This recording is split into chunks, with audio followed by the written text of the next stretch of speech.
Halo semuanya, materi berikutnya yang akan kita bahas pada video kali ini adalah terkait PPN dan PPNBM. Saya rasa untuk PPN sendiri itu sudah tidak asing bagi kita karena di kehidupan kita sehari-hari tentu kita sering berbelanja, sering membeli sesuatu. Nah, biasanya itu dikenakan PPN. Ketahuan dari mana? Biasanya ada di struk belanjanya ataupun pada saat melihat menu itu ada tertera harga sudah termasuk pajak atau harga sudah termasuk belum termasuk PPN seperti itu. Oke, jadi itu ada PPN, pajak pertambahan nilai singkatannya. Nah, ada juga yang namanya PPNBM, pajak penjualan atas barang mewah. Jadi dari namanya aja udah jelas pajak yang dikenakan atas pembelian barang-barang yang tergolong mewah. Simpelnya mungkin seperti mobil sports, kemudian tas-tas branded, ya seperti itu. Oke, jadi kalau barang biasa itu, jadi bisa dibilang ada 3 tingkatan deh. Ada 3 tingkatan. Yang pertama adalah pembelian barang yang sama sekali nggak kena PPN. Misalnya kita ke pasar, ke warung-warung, itu kan nggak ada PPN. Kemudian level yang kedua adalah pembelian barang yang dikenakan PPN. Misalnya kita ke Alfamart, Indomaret, nah itu ada dikenakan PPN. Kita beli kopi, ada di beberapa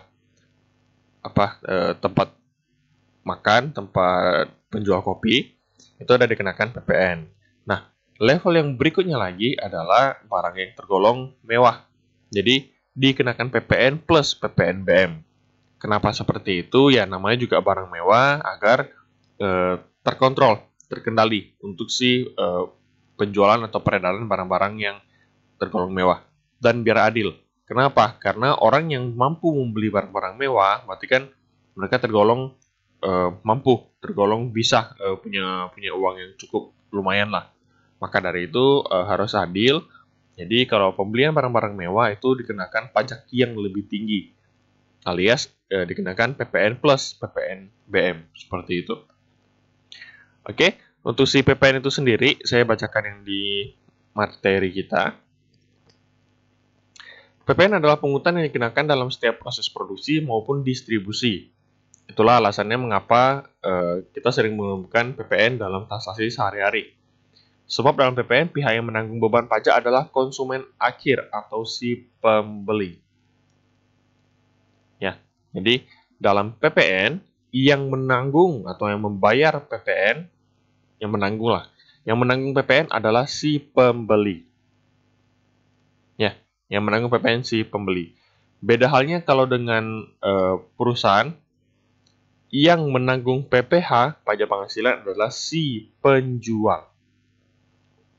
Oke, jadi yang menanggung PPH adalah si penjual.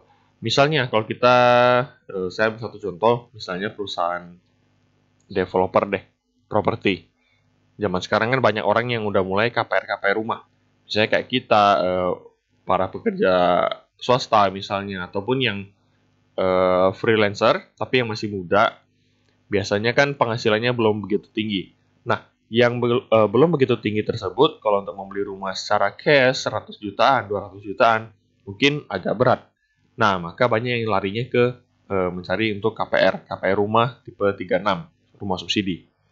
Nah, untuk si developer, jika mereka berhasil menjual rumah, maka mereka harus menanggung yang namanya PPH.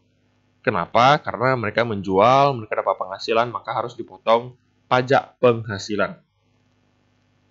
Oke, jadi satu sisi ada PPH yang harus dibayarkan ke negara.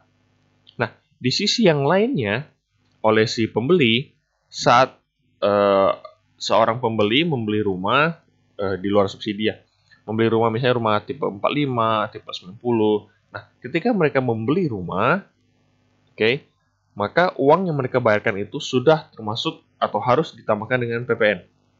Tergantung dengan kondisinya. Intinya si pembeli harus membayar harga rumah plus dengan PPN-nya.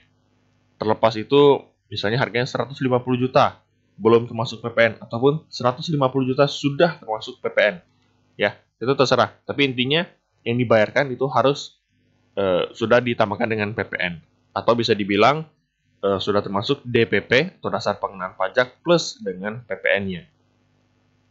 Ya, jadi dari sisi pembeli dia bayarnya double. Bukan bayar double sih, dia bayarnya bayar rumah tersebut plus dengan PPN. Nah, PPN-nya berarti diterima siapa? Diterima oleh developer. Berarti yang bertugas untuk menyetorkan ke negara itu siapa? Yaitu si developer. Jadi si developer secara tidak langsung ya terkesan harus bayar dua pajak nih, ada PPh, ada PPN. Tapi kalau kita mikir kembali, PPh itu timbul atas kegiatan penjualan oleh si developer. Sedangkan PPN itu timbul atas pembelian oleh si klien, si customer. Ya, tapi dua-duanya ya memang si perusahaan yang harus bantu menyetorkan. Ya, jadi saya ulangi, kalau untuk PPh itu ditanggung oleh penjual, yang nyetor siapa ya? Si penjual juga. Ya, ataupun si ataupun yang berikutnya PPN itu ditanggung siapa? Adalah si pembeli. Namun pembeli bayarnya ya ke si developer alias si penjual. Nanti si penjual ini, si perusahaan ini, dialah yang menyetorkan ke kas negara seperti itu. Oke, itu contoh misalnya kalau developer. Baik, saya lanjut lagi. Sebagai bukti bahwa PPN adalah kewajiban pembeli, kita bisa menemukan PPN pada lembaran struk belanja. Ini sering kali kita temui harusnya. Apakah kita belanja baju di store-store tertentu, itu juga ada. Biasanya ada tertera PPN yang berapa, DPP-nya berapa. Oke, PPN juga kalau dalam bahasa Inggrisnya disebut dengan Value Added Tax atau VAT. Intinya pajak yang dikenakan atas adanya pertambahan nilai. Biasanya dari setelah dia diproduksi dari pabrik, dia dijual ke tangan pertama. Nah, itu terjadi yang namanya PPN. Ya, ada PPN yang perlu dipungut. Nah, ke tangan pertama misalnya yang jualnya grosiran lah ya. Jual grosiran, dia jual ke pengecer. Nah, jual ke pengecer juga timbul yang namanya PPN. Si pengecer mungkin jual ke orang-orang pribadi. Itu juga mungkin timbul PPN. Ya. Jadi selalu timbul PPN untuk barang yang kena PPN. Jadi kenapa disebut pajak pertambahan nilai? Karena nilai si barang ini selalu bertambah karena perpindahan tangan ke tangan. Oke. Jadi Pak, apakah berarti PPN-nya dibayar terus dong atas satu item yang sama? Jadi maksudnya saat dilepas oleh produsen atau oleh si pabrik, itu kan kena PPN. Oke, dari pabrik lepas ke tangan pertama. Tangan pertama atau grosir melepas ke pengecer. Itu juga kena PPN dong, Pak. Dari pengecer jual ke konsumen akhir, itu juga kena PPN dong, Pak. Berarti PPN-nya berkali-kali lipat dong. Jawabannya adalah tidak. Nah, PPN ini nanti kita kenal yang namanya PPN masukan dan PPN keluaran. Nanti mereka saling berkaitan juga. Jadi, yang kita bayarkan itu adalah si PPN keluaran. Nah, apakah PPN keluaran kita bayarnya itu full atau tidak? Nah, PPN keluaran bisa kita kurangi pembayarannya. Kurangi dengan apa? Kurangi dengan PPN masukan. Itu nanti akan kita bahas. Oke, saya lanjut lagi. Dalam PPN dikenal yang namanya BKP atau barang kena pajak. Jadi tidak semua barang itu kena pajak, ada listnya, ada daftarnya. Kemudian kita kenal juga jasa kena pajak. Jadi yang kena pajak, kena PPN bukan hanya barang, tapi juga bisa jasa. Nah, kedua item ini nanti bisa kalian cari sendiri. Apa-apa saja yang dikategorikan sebagai BKP dan JKP, dan apa-apa saja yang tidak dikategorikan sebagai BKP dan JKP. Nah, kita masuk ke subjek PPN. Jadi di sini di PPN di Indonesia tidak membedakan tingkat kemampuan konsumen dalam pengenaan pajaknya. Maksudnya seperti apa? Nah, simpelnya gini, siapapun yang ke Alfamart, ke Indomaret, mereka mau beli apapun, berapapun, sedikit barangnya sedikit pun, itu terserah. Jadi semua barang yang dibeli itu terserah mau itu harganya berapa. Nah, yang pasti semuanya itu kena PPN. Ya, yang pasti semuanya kena PPN. Jadi, ataupun kita beli kopi lah di satu store penjualan kopi lah. Nah, itu semua pasti kena PPN. Terlepas kamu mau punya NPWP, kamu nggak punya NPWP, kamu orang Indonesia atau bukan, Pokoknya kamu beli kopi di store tersebut, ya pasti dikenakan PPN. Nah, itu dikatakan, mengapa dikatakan PPN di Indonesia itu bisa dibilang semuanya adalah subjek PPN. Karena ya siapapun yang membeli pasti dikenakan PPN, kayak gitu. Oke, nah ini bisa dibaca sendiri. PPN dipungut saat terjadi jual beli. Akan tetapi sistem PPN yang berlaku di Indonesia yakni setiap penjual memungut PPN pembeli. Jadi simple, balik lagi kita ke store kopi tadi.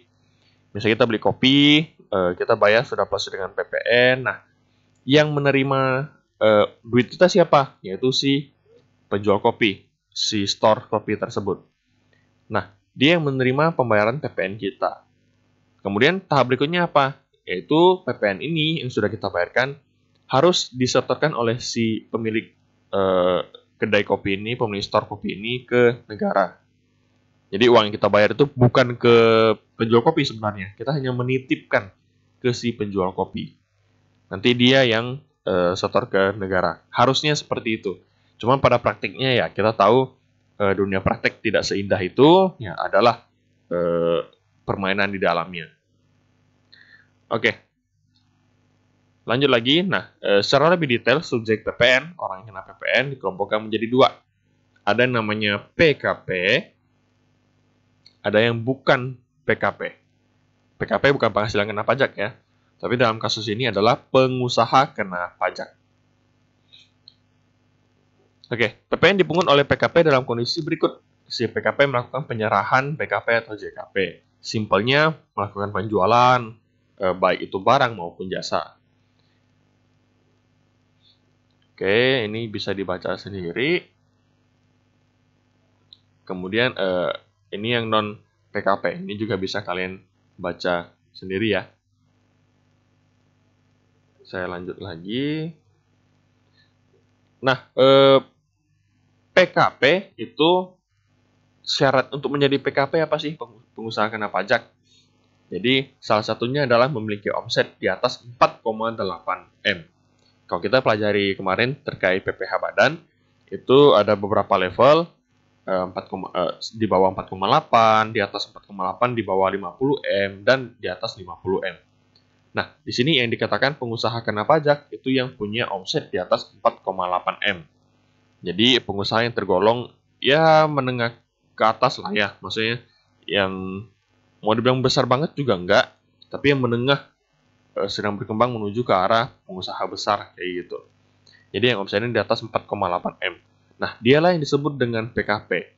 Jadi dia kalau sudah disebut PKP, maka orang ini boleh memungut PPN. Jadi orang kalau beli di tokonya itu sudah harus bayar plus PPN kayak gitu. Kalau omsetnya di bawah 4,8 M, itu maka tidak perlu dikenakan PPN. Maka seperti misalnya warung-warung itu kan nggak perlu kalian bayar beli apa misalnya beli roti itu plus PPN kan nggak. Ya, karena dia warung, itu omsetnya pasti di bawah 4,8 M kayak gitu. Oke. Jadi salah satu syarat menjadi PKP adalah memiliki omset di atas 4,8 M. Kecuali orang ini ditunjuk sebagai PKP. Jadi walaupun omsetnya masih di bawah 4,8 M, tapi kalau dia ditunjuk atau ditentukan untuk menjadi PKP, maka bisa menjadi PKP, bisa menjadi pemungut PPN. Jadi walaupun omsetnya di bawah 4,8 M, kalau memang dia ditunjuk sebagai PKP, maka kalau kalian beli barang di tokonya itu dikenakan PPN. Nah, keuntungannya apa kalau menjadi PKP? Bisa kalian baca sendiri, tapi paling simpelnya gini. Kalau perusahaan yang sudah PKP, mereka bisa ikut tender pemerintah. Tender dalam arti apa? Misalnya ada pengadaan, istilah di pemerintahan ya. Ini pengadaan berarti misalnya pemerintah punya gedung DPR baru misalnya. Mereka kan pasti butuh yang namanya komputer. Nah, mereka bisa mengadakan pengadaan komputer beserta jaringannya misalnya. Jadi pengadaan komputer itu monitor, CPU, printer misalnya. Nah, mereka buka pengadaan. Jadi dibuka lelang gitu. Nah, siapa aja yang mau mau menjadi vendornya, boleh mendaftar. Jadi misalnya toko komputer A, B, C, D, E mau coba jadi vendornya, mau mensuplai komputer, mensuplai printer, boleh mendaftar mengikuti lelang tersebut.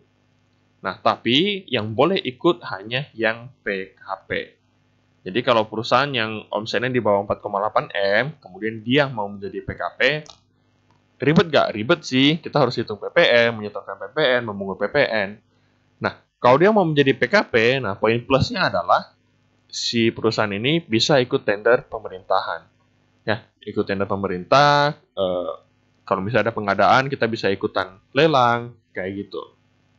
Poin minusnya adalah ya perusahaannya tergolong kecil ya, bisa dibilang tergolong kecil atau menengah lah, menengah ke bawah. Tapi mereka sudah harus memungut PPN, menyetorkan PPN, kan agak ribet gitu. Dibanding kita jual, dapat duit, udah selesai. Nah, di sini kalau udah PKP ya harus kok kamu jual barang harus dikenakan PPN, kemudian kamu menerima PPN-nya, kamu menyetorkan PPN-nya ke negara, hitung-hitungan PPN keluaran masukan, seperti itu. Jadi cukup banyak PR menjadi seorang atau sebuah perusahaan yang PKP. Oke, lanjut. Ini objek PPN, penyerahan BKP, import BKP, penyerahan jasa. Ya, ini bisa dibaca sendiri.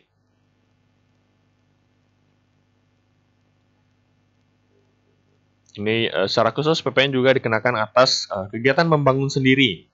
Nah, ini nanti bisa kalian baca sendiri juga.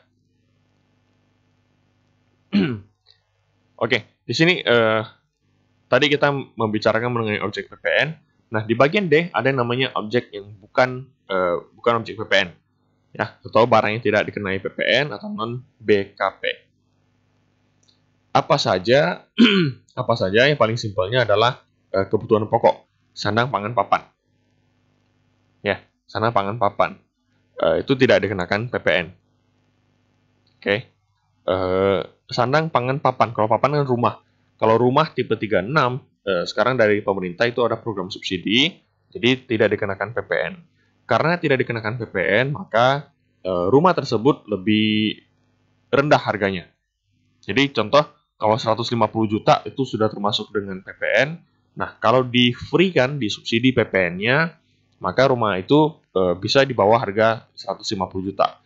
Misalnya menjadi hanya sisa 130 jutaan. Kayak gitu. Oke. Nah, ini bisa dibaca sendiri. Ada listnya. Tapi yang paling simpel adalah kebutuhan pokok lah. Itu yang paling gampang dipahami. Ini list yang bisa kalian baca sendiri. Oke, berikutnya saya bahas mengenai tarif PPN. Nah, sampai saat ini tarif PPN kita di Indonesia masih 10%. Namun di tahun 2022 ada wacana bahwa tarif PPN itu mungkin saja bukan 10% lagi, bakal berubah untuk barang-barang tertentu. Oke, tapi so far sampai dengan saat ini akhir 2021 masih tarifnya 10%. Oke, penentuan besaran tarif PPN diatur dalam Undang-Undang Nomor 42 Tahun 2009 tentang PPN barang dan jasa dan PPNBM. Berikut ini daftar tarif PPN. Nah, tarif PPN 0% berlaku untuk ekspor, ya, untuk ekspor BKP berwujud, BKP tidak berwujud, dan ekspor jasa kena pajak. Kenapa tarif PPN 0%? Karena kalau kita mengekspor barang ke luar negeri, berarti kan meningkatkan penerimaan dalam negeri kita juga. Maka kayak didorong sama pemerintah, disupport, maka tarif PPN-nya 0%. Lanjut, tarif PPN 10% itu normal untuk yang di dalam Indonesia. Kemudian tarif PPNBM paling rendah 10% dan paling tinggi 200%. Jadi kalau PPNBM itu dikenakan atas barang mewah, ya, sekali lagi atas barang mewah. Jadi kalau barang mewah itu kenanya PPN plus PPNBM, kena 2 item dia. Pak, itu kayaknya berat deh. Ya, bagi orang kaya apa yang berat? Namanya juga barang mewah, kan kayak gitu. Kemudian khusus untuk barang dan jasa yang terkena tarif PPN 10%, besaran tarif tersebut masih dapat diubah menjadi paling rendah 5%, paling tinggi 20%, mengikuti peraturan pemerintah yang berlaku. Tapi so far ya, yang penting kita taunya tarif PPN itu 10%. Itu aja. Oke, tarif PPN 10% itu dikenakan atas apa? Tarif 10% dikenakan atas apa? Nah, dikenakan atas sekali lagi DPP, dasar pengenaan pajak. Ya, pokoknya kalau pajak dikalikan dengan DPP-nya ya. Dikalikan dengan dasar pengenaan pajak. Oke, dasarnya apa aja nih? Di sini sudah ada beberapa. Oke, saya lanjut. Nah, ada yang namanya PPN masukan dan PPN keluaran. Jadi, orang yang membayar PPN, jadi gini deh, PPN masukan dan PPN keluaran. Ini sebenarnya sebenarnya sama-sama PPN, tapi posisi orang yang terlibat di dalamnya itu yang berbeda. Contoh, kita kita beli kopi di store, di kedai kopi, itu kena pajak. Nah, yang membayar PPN atau yang menanggung si PPN itu siapa? Pastikan kita sebagai si pembeli. Kita bayar kopi misalnya harusnya 10.000, kenakan PPN 10% menjadi 11.000. Nah, kita bayar ke siapa? Ke kedai kopi ini sebesar 11.000. Yang terdiri dari DPP 10.000 plus PPN 1.000. Yang mungkin merasa perlu dicatat aja. Jadi biar ilustrasi ini lebih gampang untuk dipahami. Jadi saya ulangi, kalian beli kopi, kita bayar, kopinya harganya 10.000, itu DPP-nya, belum termasuk pajak, belum termasuk PPN. Nah, kalau ditambah dengan PPN 10%, berarti 10.000 plus 1.000 menjadi 11.000 rupiah. Kita bayar ke si kedai kopi. Nah, kedai kopi terimanya berarti 11.000. Terdiri dari apa? Terdiri dari 10.000 itu penjualannya dia, plus 1.000 adalah PPN yang dipungut. Oke, di ilustrasi ini sudah terdapat dua posisi. Jadi ada PPN masukan dan PPN keluaran. Oke, PPN keluaran itu di sisi siapa? Itu kita berdiri di sisi si penjual. Oke, jadi PPN keluaran itu PPN yang muncul di sisi penjual. Jadi ketika si penjual menjual barangnya dan dia menerima pembayaran PPN, maka di sana juga kita menyebutnya dengan PPN keluaran di sisi penjual. Di sisi pembeli, karena kita membayar PPN, ya kita pas beli kopi kita sudah bayar plus PPN. Nah, berarti 1.000 itu yang kita bayarkan ke kedai kopi oleh si pembeli itu diakui sebagai PPN masukan. Ya, jadi sesederhana itu. Jadi PPN masukan adalah PPN yang kamu bayarkan, ya PPN yang kamu bayarkan ke si penjual. Maka berarti kamu di posisi pembeli, maka itu disebut dengan PPN masukan. Karena kamu yang membayar PPN ke si penjual. Nah, si penjual yang memungut PPN, dia yang menerima PPN. Maka itu disebut dengan PPN keluaran. Ya, kayak gitu. Pak, si penjual kan terima duit, kok malah disebut PPN keluaran? Iya, karena PPN-nya nanti akan kita keluarkan. Keluarkan gimana? Akan kita bayarkan ke negara. Maka disebut dengan PPN keluaran. Oke, di materi saya bacakan sedikit. PPN pemasukan dan PPN keluaran merupakan dua istilah yang dikenal dalam PPN.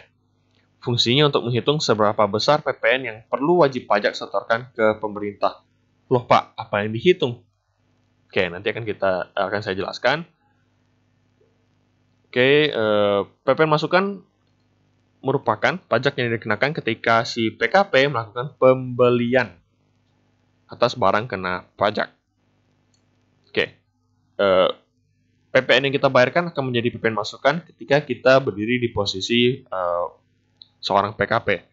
Nah, kalau kayak tadi saya ilustrasinya, kita seorang pembeli kopi, ya kita sebagai seorang mahasiswa-mahasiswi, orang-orang biasa yang membeli kopi atas nama kita pribadi, maka mau dibilang itu PPN masukan, secara posisinya harusnya iya PPN masukan. Tapi kita tidak ada kepentingan untuk PPN tersebut. Karena kita Kita konsumen tahap akhir. Ya, tapi secara ilustrasi ya kurang lebih seperti itulah antara pembeli dan si penjual. Nah, jadi PPN masukan merupakan pajak yang dikenakan ketika seorang PKP melakukan pembelian atas BKP atau JKP. Kalau PPN keluaran merupakan pajak yang dikenakan saat PKP melakukan penjualan atas BKP atau JKP. Oke, secara sederhana penghitungan PPN masukan dan PPN keluaran itu ketika PKP mengkreditkan atau mengurangi PPN masukan dalam suatu masa pajak dengan PPN keluaran dalam masa pajak yang sama. Jadi simpelnya gini, saya berdiri di sisi store kopi tadi deh. Jadi saya berdiri di sisi kedai kopi. Nah, si kedai kopi saat dia menjual kopinya, kayak tadi kan dia menerima pembayaran dari konsumen, dari konsumen, itu segelas kopi harganya misalnya 50.000 lah, 50.000. Dikenakan PPN, berarti PPN-nya 10% kali 50.000 sebenarnya 5.000. Berarti konsumen bayarnya 55.000. Oke, berarti si penjual terima 50.000 plus 5.000 lagi. Nah, 5.000 inilah yang disebut dengan PPN keluaran. PPN keluaran dalam akuntansi itu berdiri di kelompok liabilitas, kelompok kewajiban, kelompok utang. Jadi, dia menerima 5.000 dari si konsumen atas si PPN ini. Nah, dia punya kewajiban, punya tugas untuk menyetorkannya ke negara. Sebesar berapa? Harusnya sebesar 5.000. Ya, sebesar yang dibayarkan oleh customer kita tadi. Nah, yang dibayarkan itu 5.000. Berarti yang diterima dari konsumen itu 5.000. Berarti yang harus disetorkan ke negara itu berapa? Harusnya 5.000 juga. Tapi dalam kasus ini yang dibayarkan ke negara itu bisa lebih sedikit. Mengapa bisa? Karena si PPN keluaran itu bisa dikurangi dengan PPN masukan. Bahasanya PPN masukan itu bisa dikreditkan lah di PPN keluaran kita. Ya, sama halnya dengan kita kemarin pelajari terkait PPh badan, itu bisa dikurangi dengan kredit pajak. Jadi ada beberapa pajak yang bisa dikreditkan. Pajak apa? Pajak yang sudah dipotong oleh pihak lain. Nah, di sini juga sama. Jadi di kasusnya PPN keluaran, yang harusnya kita setor 5.000, itu bisa aja kita setornya di bawah 5.000. Kenapa? Karena kita bisa kurangi dengan PPN masukan yang diterima, yang dimiliki oleh si kedai kopi ini. Nah, kedai kopi punya PPN masukan sumbernya dari mana? Kalau kita pelajari tadi, PPN masukan itu timbul atas kegiatan pembelian. Nah, bisa saja si kedai kopi ini punya PPN masukan. Itu timbulnya pas kapan? Tentu pas transaksi pembelian. Pembelian apa? Misalnya pembelian biji kopinya. Kita beli biji kopi misalnya sekian, misalnya berapa ya? Saya pakai angka kecil ya. Misalnya 20.000 biji kopinya. Kita beli biji kopinya 20.000, kena PPN berarti 2.000. Berarti 22.000 yang kita bayarkan ke penjual biji kopinya.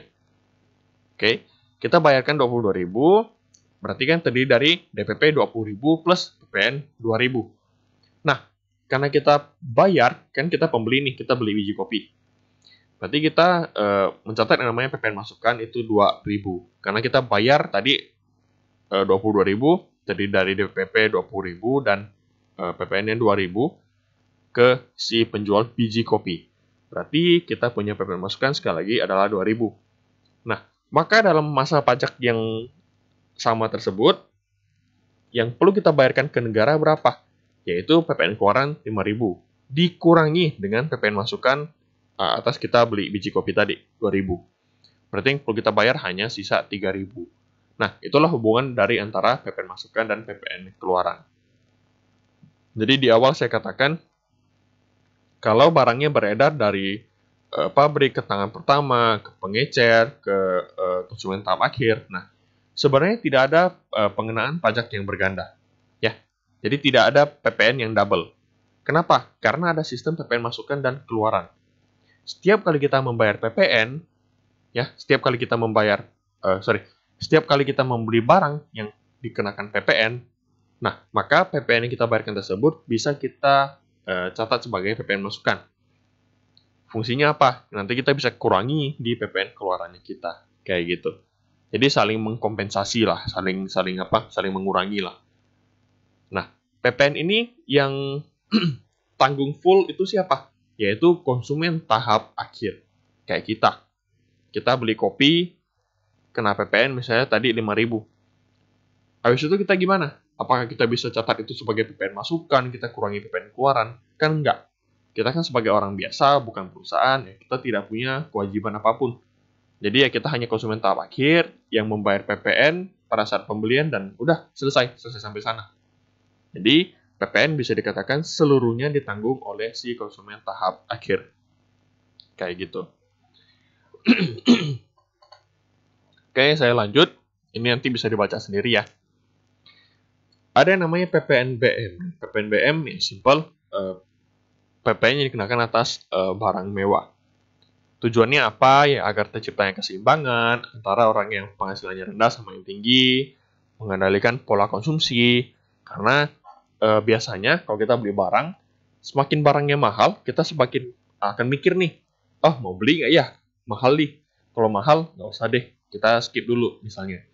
Oke, karena seperti itu yang maka dikatakan kita mengendalikan pola konsumsi.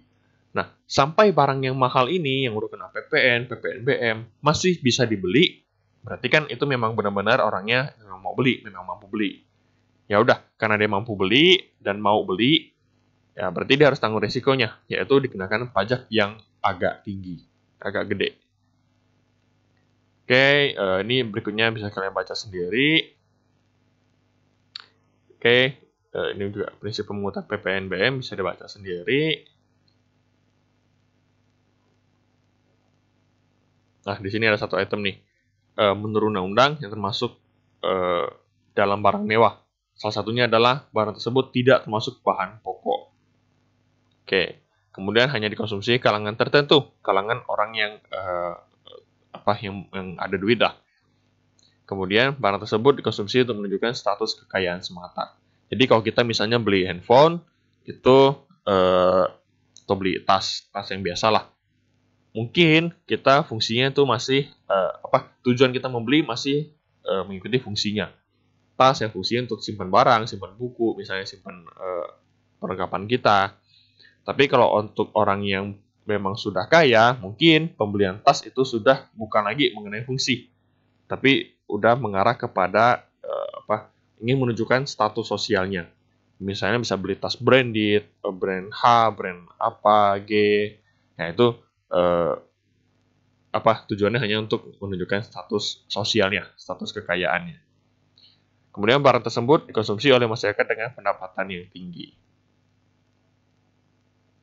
Oke, ini bisa dibaca sendiri. Nah, di sini ada contoh perhitungan PPN dan PPNBM. Saya masuk ke contoh yang PPN dulu, case yang kelima. Oke. Misalnya di sini ada PT Agnesi membeli barang seharga 660 juta. Include PPN. Nah, dikatakan include PPN. Berarti 660 juta ini sudah termasuk PPN. Baik. Tugas kita di sini pertanyaan adalah berapa PPN masukan karena si PT Agnesi ini membeli. Berapa PPN masukan yang diperoleh oleh si PT Agnesi? Oke, tahap pertama kita bisa mencari DPP-nya dulu. Cara cari DPP gimana? Berarti dari 660 juta ini kita kalikan dengan 100 per 110. Sekali lagi kenapa 110? Karena kalau harga si barang itu sendiri kan 100%. Karena sudah include PPN berarti sudah ditambahkan dengan 10%. Berarti 100% tambah 10% sama dengan 110%. Maka di sini dibagikan dengan 110, dikalikan dengan 100 atau dikalikan dengan harga murni si barang tersebut. Maka diperolehlah DPP-nya 600 juta. Berarti masukannya berapa? Yaitu 10% kalikan 600 juta. Sama dengan 60 juta. Ataupun kalau mau pakai rumus langsung, tanpa harus cari DPP-nya dulu adalah dengan cara 10 per 110 langsung dikalikan dengan 660 juta. Maka diperoleh 60 juta. Oke, 10 per 110. 10 yang berarti PPN-nya 10%. Sama dengan 60 juta. Nah, maka PPN masukannya adalah 60 juta. Itu jika kalau dikatakan harganya sudah include dengan PPN. Inilah cara mencarinya. Oke, nah di sini ada case 6. Itu terkait PPN masukan dan PPN keluaran. Kita coba baca baik-baik. Jadi ada PT Radio Caca merupakan pengusaha kena pajak, PKP. Yang menjual barang elektronik di Indonesia selama Januari ada transaksi sebagai berikut. Nah, penjualan kepada konsumen dengan total 500 juta rupiah. Berarti harus dikenakan dengan PPN lagi. Kemudian PT Radio Caca mengasuransikan seluruh asetnya dan membayar senilai 1,1 M. 1,1 M sudah include dengan PPN. Oke, itu untuk Januari. Nah, untuk Februari, saya kasih batas. Untuk Februari, PT Radio Caca berhasil memenangkan tender pengadaan kulkas dan TV di Kementerian Pendidikan dengan nilai penjualan sebesar 600 juta rupiah. Nah, apa status PPN dan berapa PPN yang disetorkan bulan Januari dan Februari? Oke, kalau kita lihat di sini si PT Radio Caca ada penjualan. Kalau penjualan berarti itu adalah PPN keluaran. Kalau dia membayar asuransi itu termasuk jasa kena pajak. Ya, kalau dia membayar asuransi, mengasuransikan seluruh asetnya, berarti dia mencatat yang namanya PPN masukan. Di sini untuk Februari memenangkan tender pengadaan kulkas, berarti dia menjadi vendor. Menjadi vendor berarti dia menjual barangnya ke Kementerian Pendidikan. Menjual berarti itu adalah PPN keluaran. Oke, jadi ini adalah PPN ada untuk Januari ada PPN keluaran, PPN masukan, dan untuk Februari ada PPN keluaran. Oke, satu-satu dari Januari. PPN dari penjualan adalah PPN keluaran. Cara hitungnya itu 500 juta dikalikan dengan 10%, maka PPN keluarannya adalah 50 juta rupiah. Nah, PPN dari asuransi adalah PPN masukan. 1,1 M itu sudah include PPN. Berarti kita harus cari si PPN masukan nominal PPN-nya berapa. Dengan cara 10 bagi 110 kalikan 1,1 M. Maka PPN masukannya itu 100 juta rupiah. Oke, kalau dari kondisi ini kita bisa bilang PPN keluaran yang perlu dibayar adalah 50 juta ke negara. Yang harus disetorkan ke negara. Nah, kita punya PPN masukan nih 100 juta. Berarti kalau kita kurangi antara PPN keluaran dan PPN masukan, maka sisanya berapa? Minus 50 juta. Atau bisa kita bilang si PPN masukan kita punya sisa 50 juta. Nah, yang tersisa itu PPN masukan. PPN keluarannya sudah 0. Maka di bulan Januari kita nggak perlu bayar PPN. Kenapa? Karena bisa dibilang kita lebih bayar. Lebih bayar dalam artian si PPN masukan itu lebih gede dari keluaran. Oke, berarti tersisa PPN masukan 50 juta. Nah, PPN masukan ini bisa kita kompensasikan atau bisa kita kreditkan lagi di bulan depannya. Nah, di Februari kan ada nih PPN dari penjualan yang pengadaan tadi itu 600 juta. Berarti 600 juta dikalikan dengan 10% sama dengan 60 juta. Itu PPN keluarannya harus disetorkan oleh si PT Radio Caca di bulan Februari. Nah, karena sebelumnya dia punya sisa PPN masukan 50 juta, maka si PPN keluaran ini bisa dikurangi dengan sisa PPN masukan tersebut. Berarti 60 juta kurangi 50 juta sama dengan sisa 10 juta. Nah, itulah yang perlu disetorkan oleh si Radio Caca ke kas negara sebesar 10 juta. Nah, misalnya lagi nih PPN keluarannya itu hanya 40 juta. Berarti 40 juta kurangi PPN masukan 50 juta, maka masih ada sisa 10 juta si PPN masukannya. Otomatis di Februari itu nihil lagi. Ya, di Februari itu nihil lagi. Itu tidak perlu dibayarkan lagi. Maka 10 jutanya akan kita kompensasikan di bulan depannya lagi. Kurang lebih seperti itu. Oke, saya ada kasih notes dalam akuntansi, PPN masukan dicatat sebagai aset atau aktiva atau harta atau kelompok yang satu. Dan PPN keluaran dicatat sebagai liabilitas, kewajiban, atau utang. Itu kelompok kedua. Oke, ini hanya just info aja. Jadi mengapa PPN keluaran itu harus kita bayarkan? Karena secara pencatatan akuntansi pun PPN keluaran dicatat sebagai kewajiban. Kewajiban apa? Untuk kita bayarkan, untuk kita setorkan ke kas negara. Seperti itu. Oke, di sini ada untuk yang PPNBM, saya ambil satu case saja. PPNBM saya coba bahas. Oke, saya coba bahas case yang kedua aja.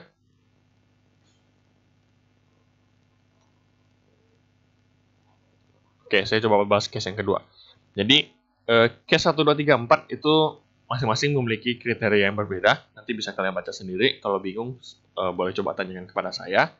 Saya jelaskan untuk case yang kedua. Saya ambil satu contoh.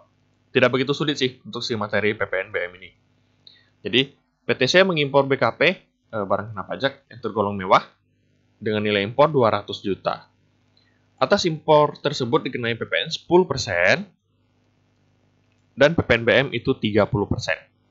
Nah, DPP atas impor BKP yang tergolong mewah tersebut adalah senilai 200 juta. Berarti BKP-nya ini berarti DPP-nya adalah 200 juta. Nah, berapa jumlah yang harus dibayarkan? Nah, DPP-nya itu kan 200 juta. Kena PPN berarti 10%. Berarti 20 juta. Normalnya berhenti sampai di sini. Tapi karena ini barang mewah, maka dikenakan PPNBM lagi. Sebesar tarifnya di sini dikatakan 30%. Berarti 60 juta, maka total yang kita bayarkan itu 280 juta. Bayangin, kita beli barang 200 juta, kalau bayar plus PPN itu hanya 220 juta. Nah, karena dia tergolong barang mewah, kita harus bayarnya sampai 280 juta. Kan cukup berat. Tapi ya bagi orang yang sudah kaya, mungkin ini bukan merupakan suatu halangan. Jadi ya uangnya punya berapa ya beli-beli aja kayak gitu. Maka dikenakan PPNBM. Oke, overall seperti itu. Untuk case 1, 3, 4-nya nanti bisa kalian baca sendiri. Penjelasannya saya rasa sudah cukup jelas, hitungannya juga sudah saya perinci. Jadi jika ada yang masih kurang jelas, silakan kalian tanyakan kepada saya. Oke, jadi sampai di sini untuk materi PPN dan PPNBM kita terkait baik itu teori, penjelasan, peraturan maupun perhitungannya. Ya, semoga apa yang saya sampaikan dapat dipahami dengan baik. Jika seperti biasa, jika ada yang mau kalian tanyakan, silakan kalian tanyakan. Saya akhiri video sampai di sini. Terima kasih.